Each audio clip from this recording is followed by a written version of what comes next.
Welcome to Paranormal Almanac.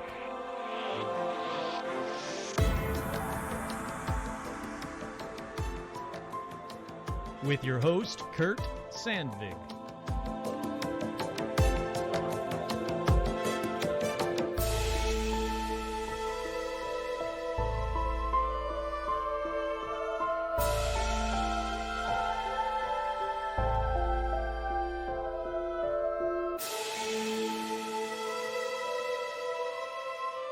That's right, I'm your host, Kurt Sandvig, and on this edition of Paranormal Almanac, let's talk more about curses. Why? Well, one, because I wanna. It's my show. You just heard my name.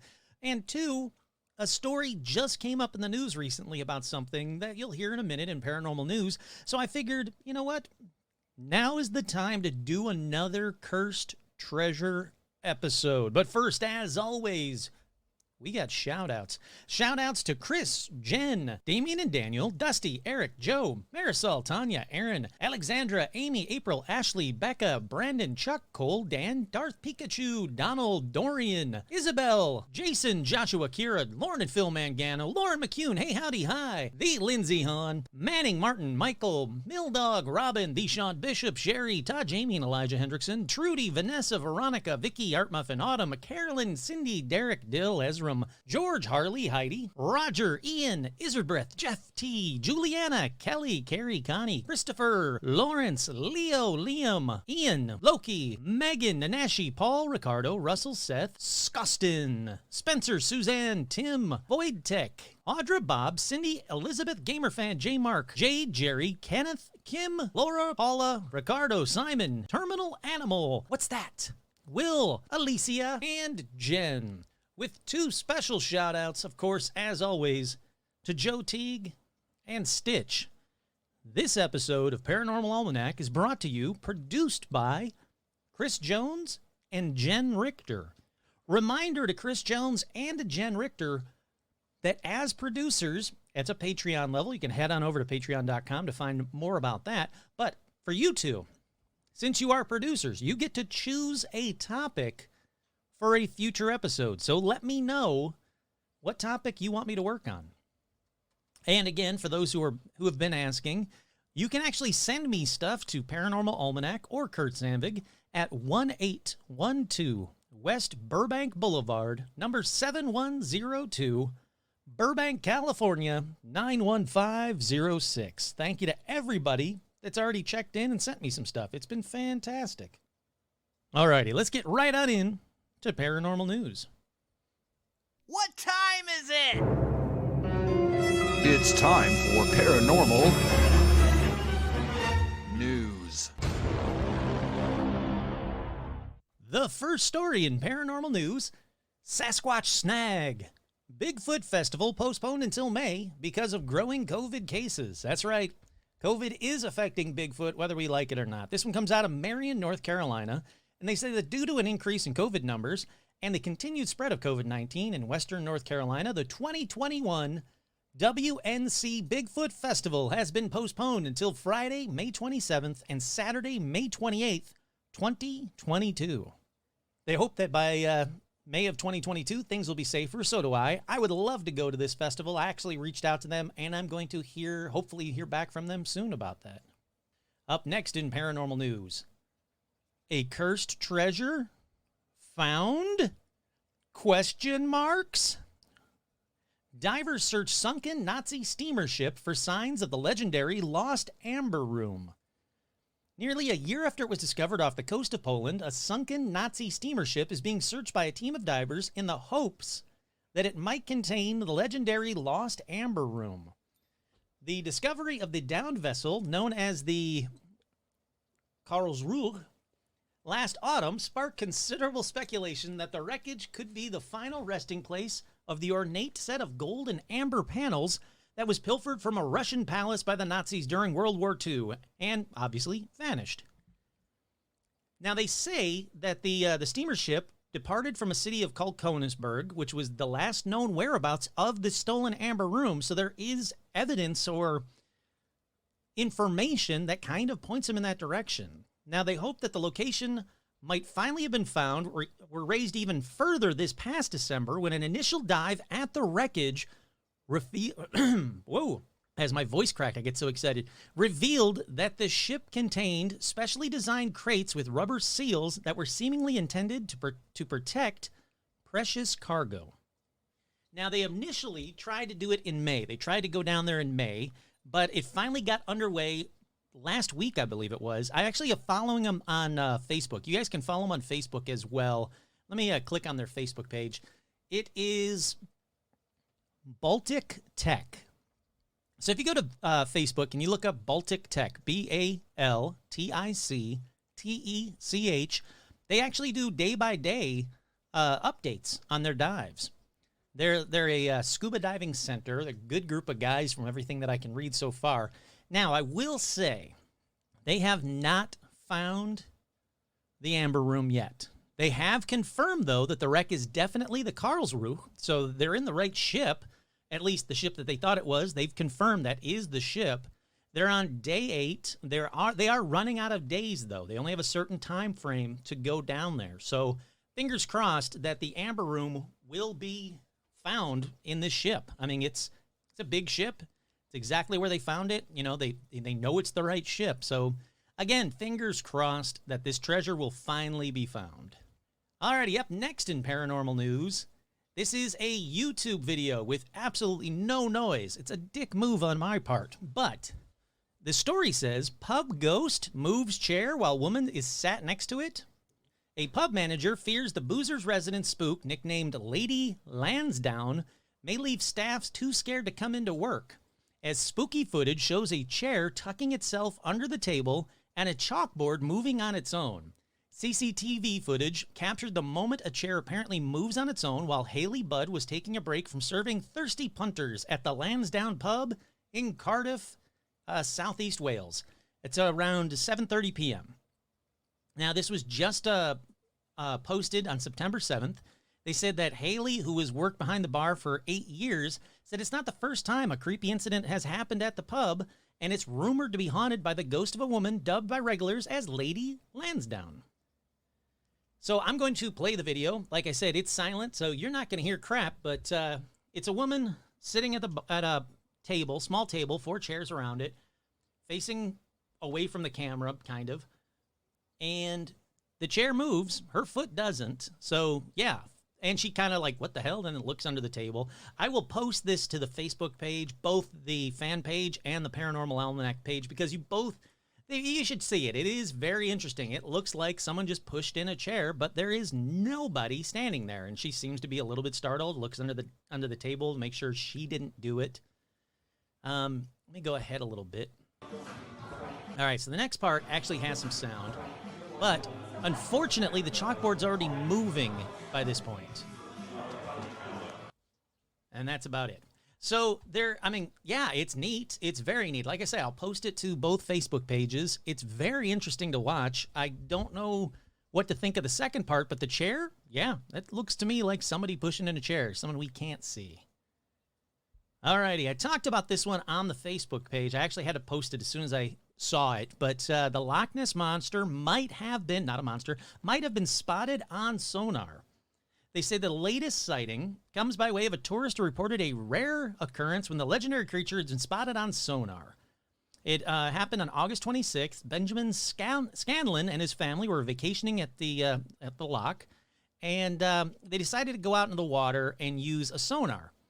While cruising around, he was stunned to see the sonar of the ship picked up a peculiar anomaly in the water. The monitor shows this ginormous thing, and I mean it does show, but I don't know enough about sonar to say what the hell it is. But it shows something, an object that is around 10 to 13 feet in length and lurking at a depth of around 65 feet. So I think it's very cool. He actually had 2 sonar spottings from that trip, I should say. There's one from 58.4 feet. Again, a fairly big sighting. Is it a school of fish? Is it a ginormous eel? Or is it Nessie? I do not know. I wasn't there. Alrighty, up next in paranormal news. Bigfoot Expo, Alaska's first Sasquatch theme event to focus on Bigfoot. It's called Boreal Bigfoot Expo, September 4th. Oh, wait, September 4th. Oh, it just passed. Dag nabbit. It happened. It happened on September 4th at the Civic Center in Fairbanks, Alaska. Oh, man, I had this one on the last episode, and I didn't do it. So sorry for everybody in Alaska or near Alaska. But it looked like it was going to be a very, very neat festival. I like the fact that so many Bigfoot festivals are popping up all over the place. Let's keep that happening. Let's do a few more in Southern California. I'll gladly go to them. I'll gladly speak at them. Whatever you need. Alrighty, up next in paranormal news, Demi Lovato is a self-proclaimed UFO experiencer in the unidentified trailer. That's right, the Demi Lovato. I talked about this previously, and I'm hoping to get her on the show. I reached out to her. Let's see what happens. But she's got a new show called Unidentified with Demi Lovato. It's on the History Channel. She said, I had this crazy experience that happened to me in Joshua Tree. My goal is to find out what really happened. So I'll watch it. I'll try it out. No judgment on Demi Lovato at all. Hey, if she's doing a show on aliens, I want to watch it. I watched Jack Osborne's show on ghosts. Just they're people. Just because they're celebrities doesn't mean crap. They're people.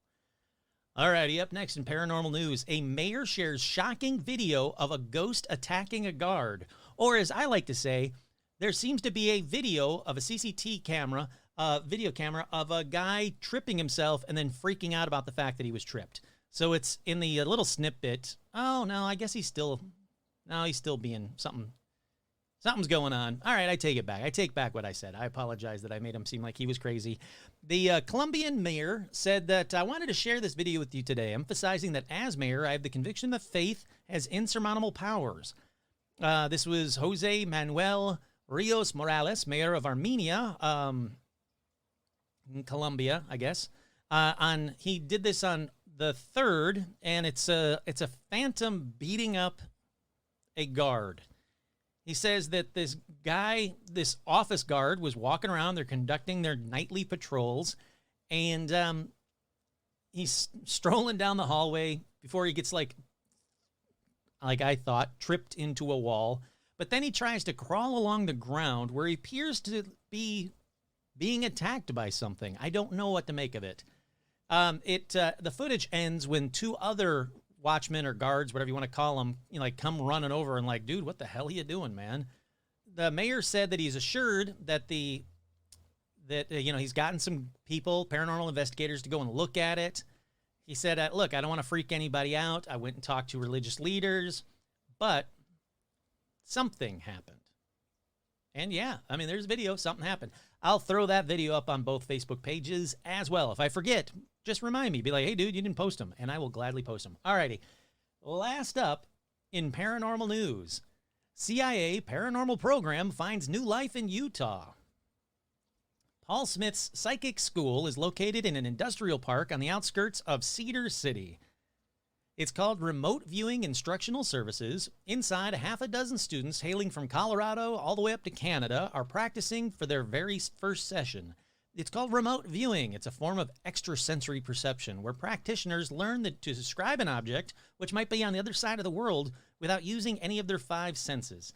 Now, in this version, in his class, I should say, a manager gives a viewer a number. It represents a target that could be anywhere from the Eiffel Tower to a terrorist location, but the students don't know what it is.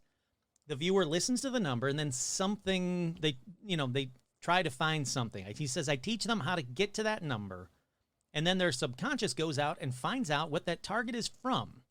There's a little hand-waving going on here because we don't exactly know how it works, but it does work if you set people up in the right circumstances. He said he learned the technique as a recruit in the CIA. He said, while I was in what has become known as the Stargate program, I was an operational remote viewer, which meant that I actually did applied remote viewing projects to try and gain intelligence information from potential foreign threats. He says those threats included the Soviet Union, Chinese, and narco traffickers. He said he grew up in a small town in Nevada, joined the Army, and that is when he was recruited into Stargate. The program lasted from 1978 to 1995. He says that even though it was abandoned by the military, he says there is something to it. My own particular approach is the closest to the original that is actually available out there. Let me skip ahead a little bit. Yeah, that's about it. And he says he's doing it without the CIA backing, but from what he learned in the CIA. So if you guys want to learn how to be a remote viewer, or if you think you have that ability, well, there's a place in Cedar City, Cedar City, Utah, and his classes cost around $3,000. So if you got $3,000, you got the ability, and you can be in Utah, fuck it, why not? Try it out, see what happens. Alrighty, let's take a quick break. We'll be right back.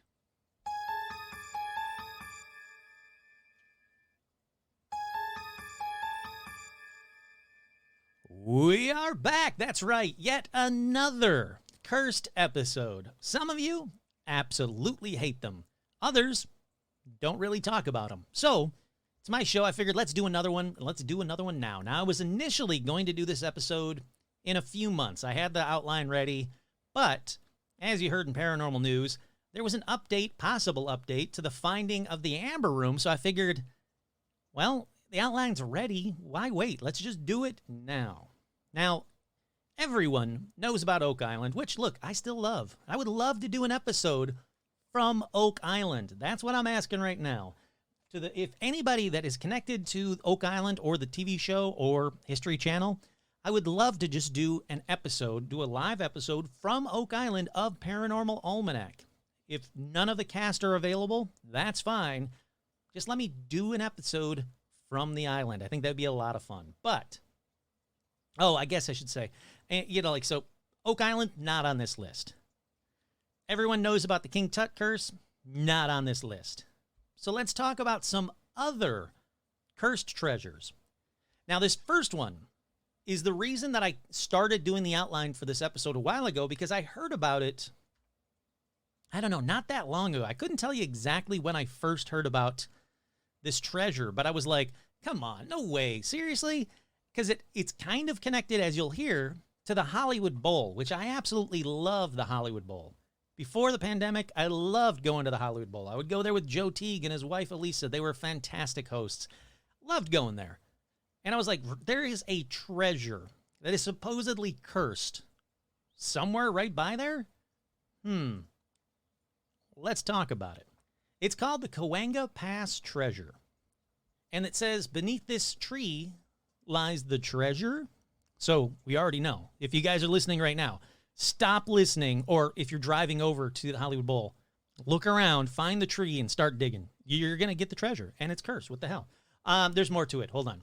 So this one actually begins in 1864 when 4 or 5 soldiers, it's kind of hard to figure out depending on where you get your information. Some say 10, some say 6, but it seems like it was 4 or 5 soldiers were sent by President Benito Juarez to San Francisco with a treasure trove of then valued $200,000 worth of silver and gold coins, not to mention diamonds and pearls and other heirlooms, if you will, treasure. They set out with treasure, $200,000 worth of treasure, to buy guns for the democratic struggle to purchase, get all the munitions for the Mexican War. Now, the curse of the treasure death starts soon. How soon? Well, along the way, one of the men died. The men feared that it was by a French secret agent, though, not by a curse. Like they thought the French were after the treasure. So the other 3 or 4 or 5, they separate the loot into 3 or 4 bundles. And they bury these bundles, these leather wrap bundles, for safekeeping while they deal with his death. Now, little did they know, though, that a guy named Diego Morena actually saw them bury the treasure. And as soon as they left with the body, boom, he dug it up and took off south, stopping in the mountains above Los Angeles in what is now known as the Cahuenga Pass. But then it was known as El Portozuelo, the little doorway. I know I didn't say that right. Now, he stops there for the night and stays in a local tavern in a town called La Nopalera, Cactus Patch, basically. But he has a dream that night that he would die if he brought the treasure to L.A. So legend says, it's very legend-based, this whole story. Legend says that he woke up from the dream and immediately goes a little ways out of town and buries the treasure. But bam! Curse strikes again, and he dies. So That's it. He never made it to the end of the nearby town. End of story. Nope. Legend says he was so worried about the dream that he told his friend who had let him stay with him for a night, named Jesus Martinez, where it was buried. He says, and listen closely, because this is supposedly the clue to the treasure.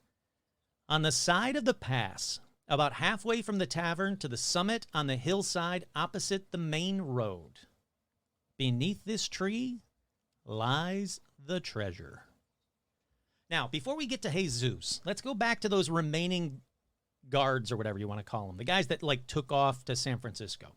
So they return to claim their treasure that they buried, but they find that, shocker, spoiler, it's been dug up. So they immediately start suspecting each other. Two of the guys start arguing and end up killing each other. So curse strike, 3 and 4. Yep, 3 and 4. We're up to 4 now. Now the third guy was actually caught and tried for their deaths, but he was exonerated. But he would later die breaking up a fight in a bar he owned near Tombstone, Arizona. So kind of curse strike 5, the Cahuenga Pass treasure curse strike 5, kind of. All right, let's cut back. Wait, let me see if I can do a back. Nope. There we go. Okay, let's cut back to Jesus. So Jesus and his stepson, Jose Correa, who head out, let's go find that treasure. We heard what that guy said. He said it's right by this tree. He gave us that little, really bad directions. So they go out to find the treasure, and yep, you guessed it. Curse strike 6. Jesus has a heart attack, and he dies while digging it up. Maybe curse strike 7, but 10 years later, that stepson, Jose, he dies in a shootout in Los Angeles. Kind of curse. Not really. I mean, these guys, they lived on for a while and then died. That's what happens to everybody. You live on for a while and then you die. I don't really call that part of the curse, but we'll still say strike 7. All right, back to the treasure. So it was unfound. It was quiet until a small bit of the treasure was found in 1885 by a Basque shepherd. Now, this is serious grain of salt time because no name or other info is given to him, but legend says he didn't know that he'd only found one of the 4 or 5 hidden treasures. So he goes, all right, cool. I'll take the treasure and I'll use it to fund a trip back to my hometown in Spain. But he dies when he falls overboard on the ship that is taking him back to Spain and sank under the weight of the heavy treasure he had sewn into his clothes. That's a good legend story. I don't know if I'd buy it. So let's say curse strike 8. But Kurt here, that's just a shitty curse. This guy didn't know anything about the curse. He wasn't out looking for it. Hell, in most sites he said that it wasn't even him that found it. It was just grazing sheep that stumbled upon the treasure. So I'm calling Dick move curse. That's Dick move strike 1 on this one. That guy should not have been cursed at all. Alrighty, anyhow. So word goes around for a very long time, and various people search for the treasure with no luck until 1939. Just 7 months before the first segment of the 1.5-mile Cahuenga Pass Freeway opened with a Pacific Electric trolley running down the middle. That's when oil tycoon Henry Jones had heard about the treasure, and he joins forces with Walter Combs, who was a mechanic from Bakersfield, and his uncle, Enos Combs, who is a inventor, I guess. So they use Enos's homemade metal detector, and they thought, hey, we know the location of this treasure. That location, for whatever reason, they don't really ever say why Henry Jones. By the way, I think it's very cool that it's Henry Jones that is searching for a treasure, because that's fucking Indiana Jones's name, man. This guy's Indiana Jones, but, shitty. All right, so he goes, you know what? I know exactly where this treasure is. It is under the parking lot behind the Hollywood Bowl itself. They said it was buried 15 feet below the parking lot. never really saying why they ever thought that. Fun fact, I have been in that parking lot. I have been to a place that Henry Jones searched for treasure. That's freaking cool. Alrighty, so they're there. It's November 27th, 1939. A film crew watches as Henry alone, because the Combs were like, you know what? Everybody keeps talking about this curse a lot. Like a lot. All these news people, everybody that's, no, I don't want to curse. And they left. So Henry Jones starts digging. And he digs. And digs. And digs.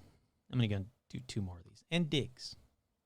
And digs for 24 days. For 24 days, tour buses came by every hour to watch. Vendors had set up shop selling food and making, like crap, like souvenirs, if you will. But nope, no treasure was found. Henry Jones walks away despondent, saying, crap, I guess I got it wrong. And that's when Curse Strike 9 happens, because Henry Jones committed suicide because of the failure just a month later. Sadly. Now, other treasure seekers were actually denied permits year after year. They also thought it was somewhere right around the Hollywood Bowl. But every time they would go and try and get a permit, the city would be like, yeah, you know what? We already had one guy that committed suicide. No, thank you. They weren't given permits. So 1974 comes around. 1974. Last one was 1939. 1974, the board goes, yeah, all right, we'll give William W. Boyle of Norwalk a one-day $200 permit to find the treasure. Because he has a secret weapon. That's right. William Boyle had his newfangled mineral rod, which he claimed could point to gold up to 10 miles away. Spoiler, he didn't find anything, but he survived the curse. That's right. Curse Strike 10? Nope, not William Boyle. So, now it's been, about 1974? It's been 50 years since then? Just about 50 years? Well, a lot of treasure hunters online think that the treasure is definitely real and is still out there in Whitley Heights, saying that the description would seem to indicate that it's likely, quote, on the side of the pass about halfway from the tavern to the summit on the hillside opposite the main road leads you to Whitley Hills. All right, I'm putting it out there. If you're local, like I am, if you're not afraid of a curse, like I'm not, because I am totally afraid of curse, there could still be 4 or 5 or more leather-bound bundles of treasure out there by the Hollywood Bowl still waiting to be discovered. Oh, and by the way, the treasure is expected to be worth $3.2 million in today's money. Yeah, right there by the Hollywood Bowl. Alrighty, let's move on to another cursed treasure. And up next is a big curse. It's just not the treasure itself, but the whole island the treasure is on is actually cursed. And nope, I'm still not talking about Oak Island. What I am talking about, though, is Charles Island off the coast of Milford, Connecticut. It was once even nicknamed Thrice Cursed Island. All right, let's check off the curses first. The first curse on the island was by the local Paugussett. That's a Native American chief in 1639. Now, depending on where you get your info, it's either because of a bad trading deal with European settlers or because the chief was pissed over the kidnapping of his daughter. And I gotta say, both seem very likely and both well worth a curse. Alrighty, so let's move forward in time. Is it this one? Yes. To 1699, when one Captain William Kidd stopped on the island. Now, many experts think that he buried part of his treasure on Charles Island, then cursed the land, and the rest of it on Gardner Island before he was caught and executed. Alrighty, so that's 2 curses What about the third curse? Well, we have to go way back in time to 1525 to an insanely huge grain of salt block kind of grain of salt story about a legend that happened on Charles Island when a Mexican emperor named Guatmazin hid his treasure in a cave in Mexico. But Cortez tried to find the location of it, executes Guatmazin, sure, I don't know how to say his name, in 1525, who cursed the treasure, of course, and Cortez never found it. Okay, stay with me. We're actually time traveling again to 1721, when a group of Connecticut sailors stumbled across that treasure. That's right, Guatmazin's treasure, in a cave in Mexico. Sure, why not? It hasn't ever been written about. It's never been proven that it happened, but let's keep going with this legend. So they return home. Remember, they're Connecticut sailors. They return back to Connecticut with it. Now, a series of disasters befall the men because curse, let's see, 4 out of 5 of them die. So the last guy takes the treasure to Charles Island and buries it there. Boom. Cursing the island with Guatmazin's curse. So that original curse from Guatmazin killed 4 out of the 5 guys. The 5th guy says, well, all right, I'm just going to bury it over here. And he buries it on Thrice Cursed Island. Is that what it's called? Thrice Cursed Island? Sure, why not?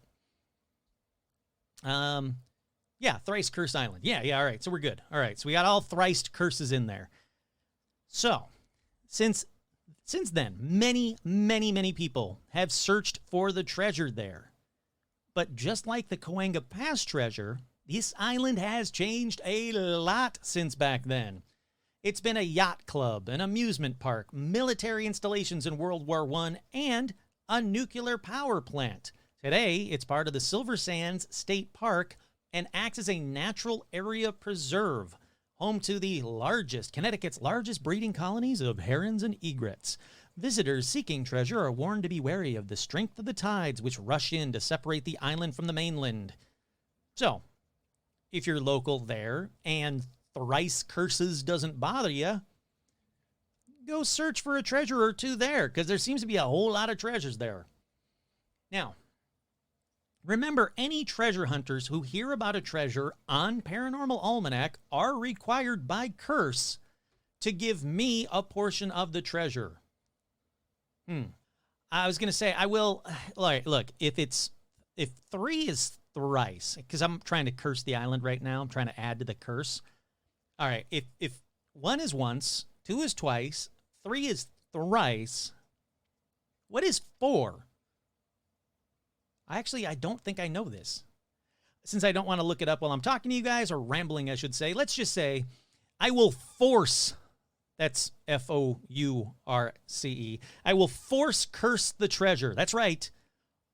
Force cursed treasure is on Charles Island.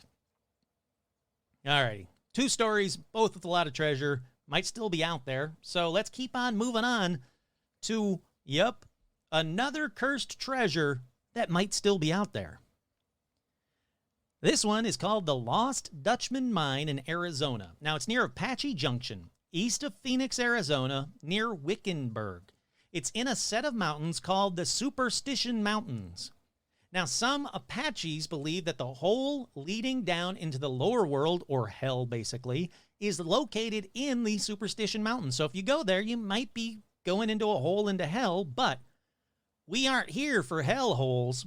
No, we're here for cursed treasure. Now, the curse comes from the Apache.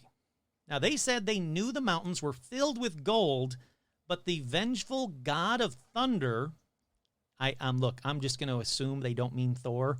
The vengeful god of thunder warned them to stay away from the gold, and anyone trying to take it would be cursed. Alrighty, so this the Spaniard Francisco Vasquez de Coronado, he attempted to mine for it, but when his men began turning up dead and mutilated and all other kinds of really scary, weird crap, he said, nah, I'm not going to do that anymore. And The mountains are called Superstition Mountains. So, the curse. So, we got the curse out of the way. We got the mountain name out of the way. Let's talk about some people that met with the curse, I should say. In 1870s, a Dutchman named Jacob Waltz, who, fun fact, wasn't even Dutch, but German, a guy named Jacob Waltz, if he even existed at all, was said to have located the mine in the mountains through the aid of a Peralta descendant. Now, this part of the story, though, I believe is false, because the Peralta man is a combination of tall tales. This one about a man that discovered the Peralta stones, which I'm pretty sure I've talked about on previous episodes, so already this story's off to a bad start. But let's keep with Waltz. So Jacob Waltz is said to have found this huge vein of gold, so big that he was actually hiding large quantities of gold up in the mountains for later withdrawal, but was either killed by the Apaches, or most of his party was killed by the Apaches and he made it out, or him and some of the party were killed by the Apaches, but somebody made it out. Anyhow, supposedly the area that this happened at is called Massacre Grounds up in the Superstition Mountains, but somehow word got out. Somebody made it out. Word got out about this huge vein of gold and all the gold still hidden in the mountains. So people started searching the area. Legend says, again, another legend, grain of salt thing, that the Apache actually destroyed the mine opening so that no one could ever find it again. But, so that was like in the 1870s, right? All right, let's move in time, since I'm liking this now. Let's cut to 1931. Just for a second. Then we're going to go to 1919. Just wait. You'll find out why. All right, so treasure hunter Adolph Ruth acquires a treasure map, actually a bunch of treasure maps that date back to the period of the Mexican Revolution, 1909 to 1923.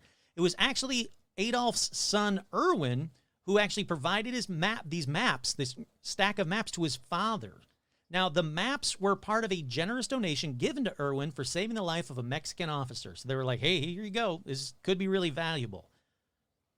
Now, the real story is that he didn't go directly to the Superstition Mountains. A lot of sites say Adolph went, thanks for the maps, and went to the Superstition Mountains. That's not true. The real story is that Adolph started his search with the first map for lost gold in California, in the Anzo Borrego Desert near Warner's Hot Springs and the Borrego Mountain. That was the first map. He was like, this one feels real. I'm going to check out this one first. It was there that Adolph broke his hip and almost lost his life on December 22nd, 1919. All right, so we're back into 1919. He's recuperating in a San Diego hospital in 1919. He starts looking at the other maps, and he's like, wait, I didn't notice this about this map. I think this is the actual Waltz map, now since lost to time. He's like, I think I found it. So he gets better, and he heads to the Superstition Mountains in 1931. So we're back in 1931. He arrived in Arizona in the middle of May 1931 and convinced a couple of like cowboy prospectors at this ranch to pack him into the mountains, to go with them right into the mountains. Leroy Purnell and Jack Keenan packed, Adolph, sorry, I almost blanked out his name, packed Adolph into a place called Willow Springs in West Boulder Canyon around June 14th, 1931. This is really documented. This part of the story, you got names, you got dates, you got everything, locations. So he's in the Willow Springs in the West Boulder area canyon around June 14th, 1931, when Adolph disappears.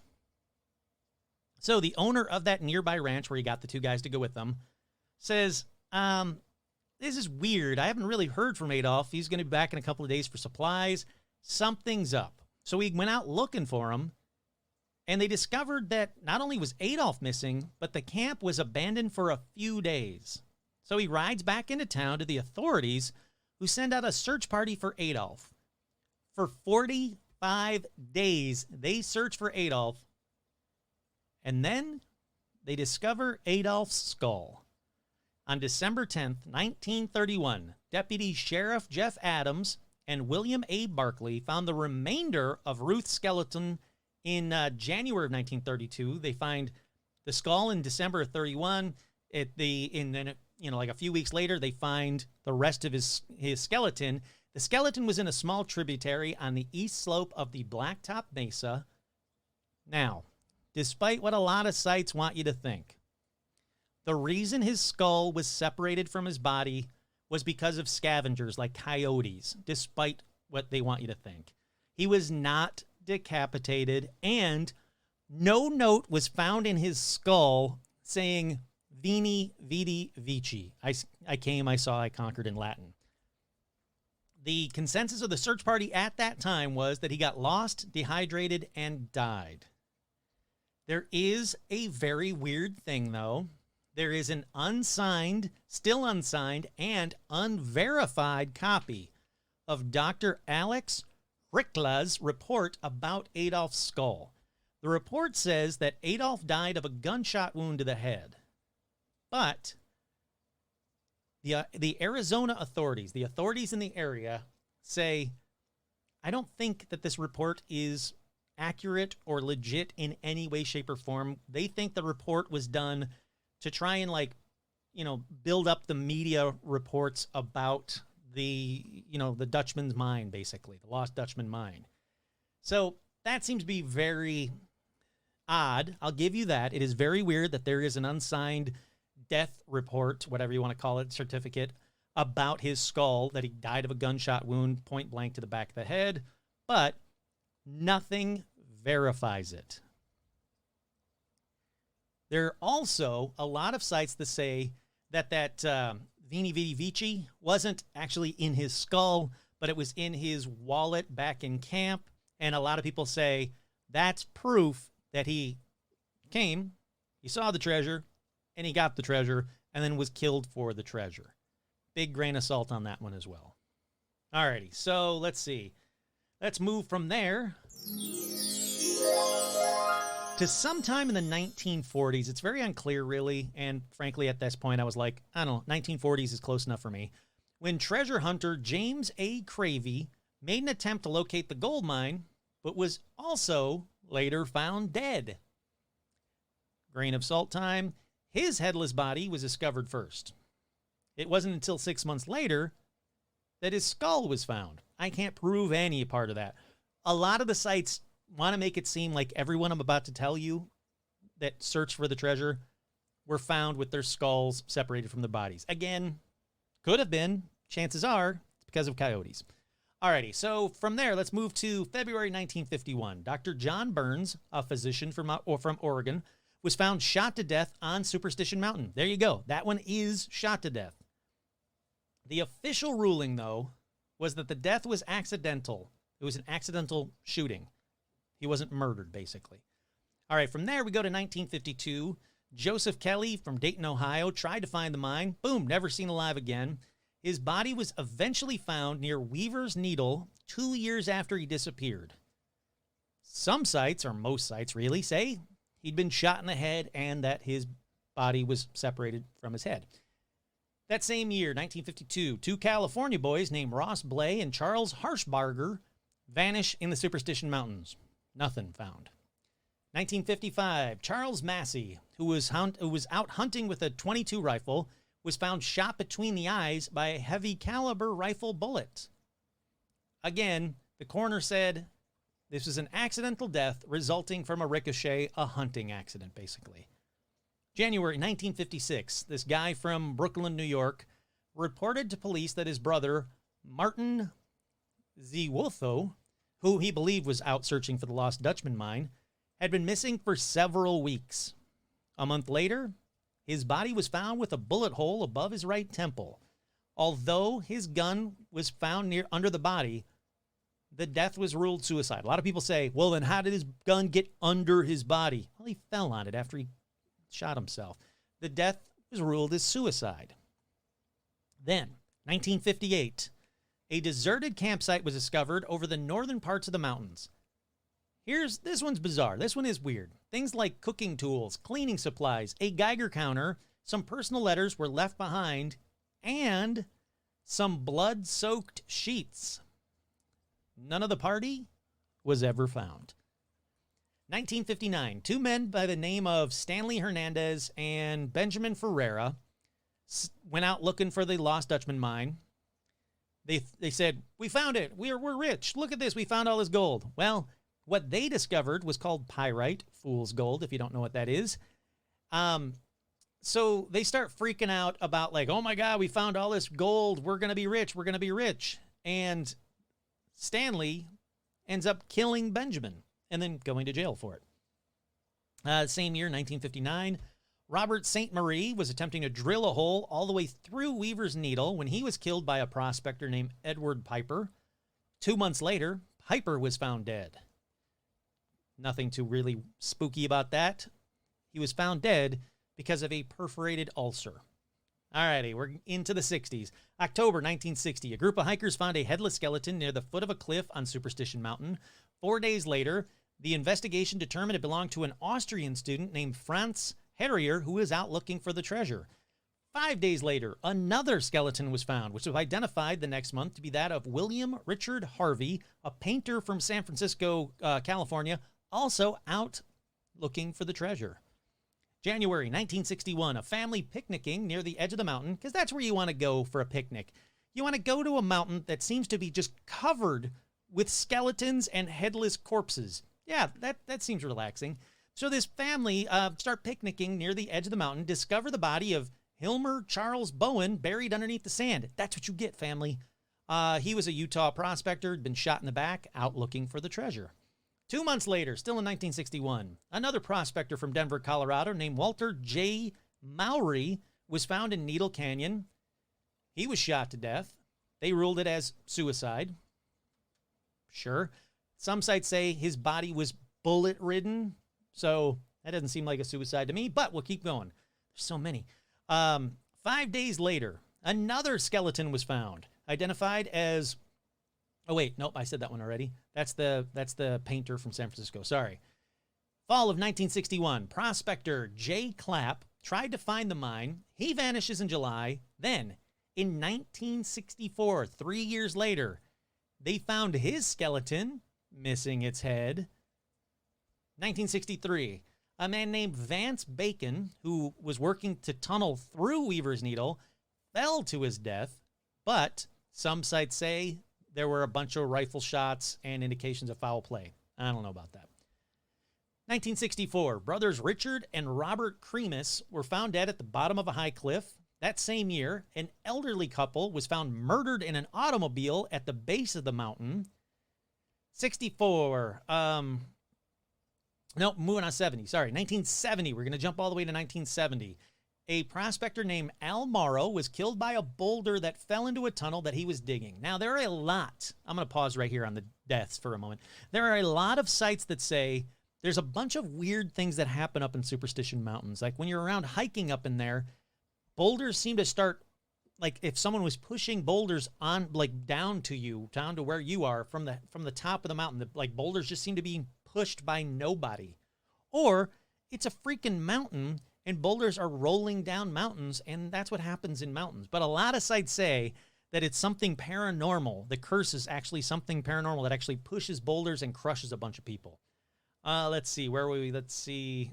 Here we go. 1973, Charles Lewing shoots Ladislas Guerrero at a campsite, claiming self-defense.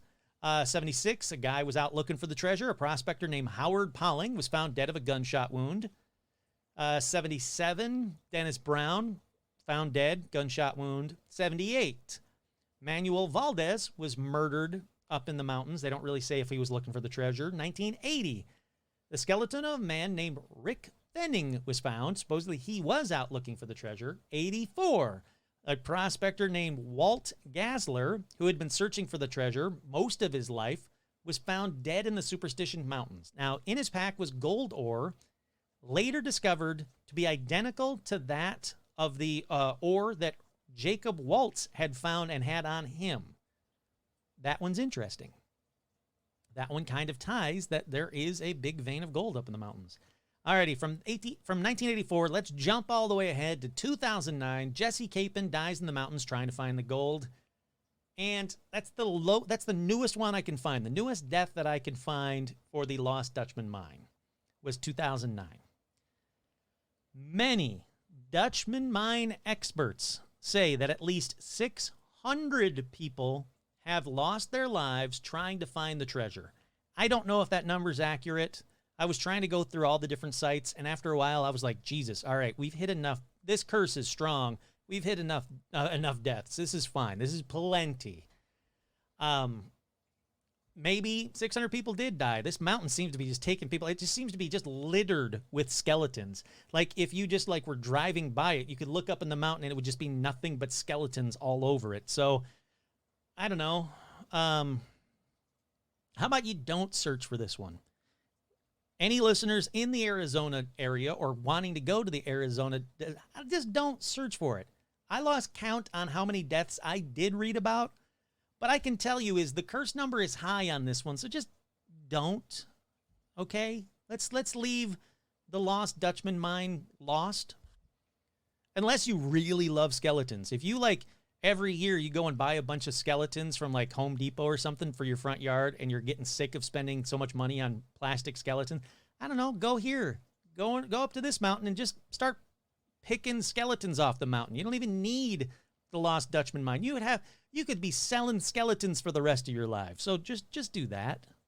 That seems like a lot of curse for just some gold. But I'm not a gold guy. I've got a gold ring that says Paranormal Almanac on it, and that's cool, but I'm not Mr. T in it over here. I don't need that much gold. Alrighty. With that death toll, with the Lost Dutchman mine just picking off people left and right, people that are like not even looking for the treasure apparently, just hey, you're in the Superstition Mountains, I'm gonna kill you. Let's wrap it up on cursed treasures for this episode. And yes, there are many, many more cursed treasures out there waiting to be found. But what I liked about this episode was that each treasure on here technically is still out there to be found. If you really, really wanted to, they're all out there to be found. Look, I love a treasure as much as the next person, but I don't need a curse killing me. So it's just not worth it for me to like wander the hills by the Hollywood Bowl as soon as I finish recording this episode in hopes to stumble across a little leather-bound thing of treasure. Yeah, $3.2 million sounds great. Love to have it. That'd be cool. I could use that money, but I don't know.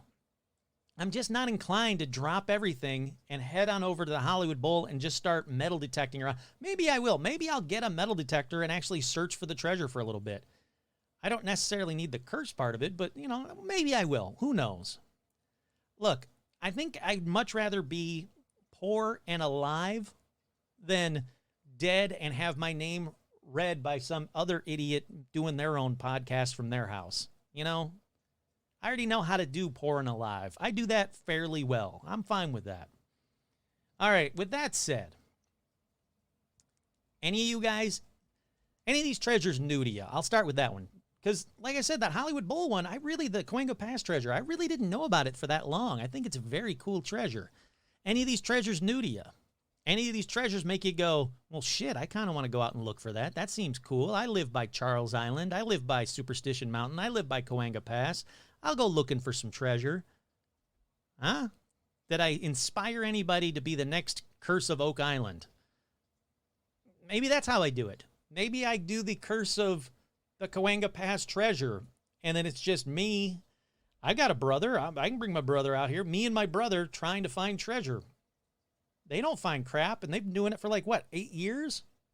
Shit, I can find nothing for 8 years. I can dig a bunch of holes and go, no, nothing in that hole either. We're getting closer, though. I can do that. I don't know. So what do you think? Anybody going to go out there looking for the treasure? Anybody think the treasure's still out there? With all of the construction that's been done in the Cahuenga Pass, is there even a possibility that treasure is still there? Or was it scooped up by some, construction equipment and just dumped in a hole somewhere? It could still be out there, but it's not anywhere near it used to be, and it could be covered up by the Hollywood freaking Bowl. I mean, you're not digging under the bowl. What do you think? Treasure, huh? Curses, huh? It's craziness. Well, Hope you guys like this one. Like I said, I love these kind of episodes because it's got the curses, it's a little bit paranormal. It's got the treasure, which is always fun to talk about.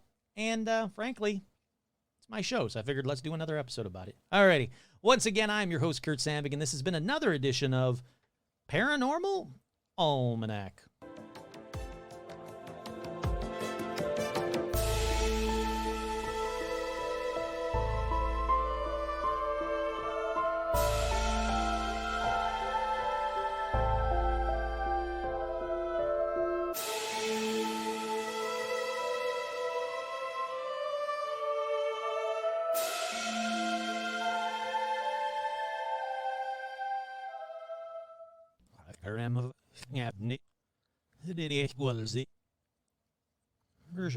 Ja, without circles, as they do.